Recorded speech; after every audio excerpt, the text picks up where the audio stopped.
कुछ लोगों का ये कहना है कि हजरत ईसा अलैहिस्सलाम का इंतकाल हो गया है, लेकिन हजरत ईसा अलैहिस्सलाम का इंतकाल नहीं हुआ है, बल्कि हजरत ईसा अलैहिस्सलाम को उठा लिया गया है। हजरत ईसा अलैहिस्सलाम कुर्बे क़यामत इस दुनिया में फिर से तशरीफ लाएंगे और तशरीफ लाने के बाद उनका मज़ार कहाँ पे बनेगा, आप तमामी हजरात इस वीडियो में सुनिए। इससे पहले छोटी सी गुजारिश है कि वीडियो अच्छी लगे तो वीडियो को लाइक कर दे, चैनल पे नए हैं तो चैनल को सब्सक्राइब कर दे और बेल आइकन को दबा दे ताकि जब भी मैं वीडियो भेजूं आप तक नोटिफिकेशन मिल जाए। हज़रत ईसा अलैहिस्सलाम क़यामत से पहले इस दुनिया में तशरीफ लाएंगे, बताइए उनका मज़ार शरीफ कहाँ बनेगा?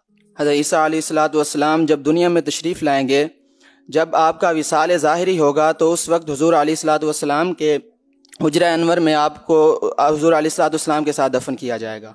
जी जनाब, आज भी सब्ज़ गुंबद के अंदर एक कब्र की जगह मौजूद है और जहां हज़रत ईसा अलैहिस्सलाम दफन किए जाएंगे। अल्लाह अकबर, वो भी कैसा मंजर होगा? जवाब दुरुस्त दे दिया है।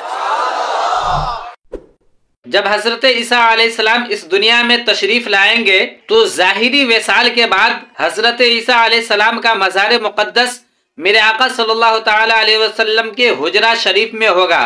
जहाँ पे मेरे आका सल्लल्लाहु ताला अलैहि वसल्लम का मज़ार है, वहीं पे एक जगह खाली है, उसी जगह पे हजरत ईसा अलैहिस्सलाम को दफन किया जाएगा।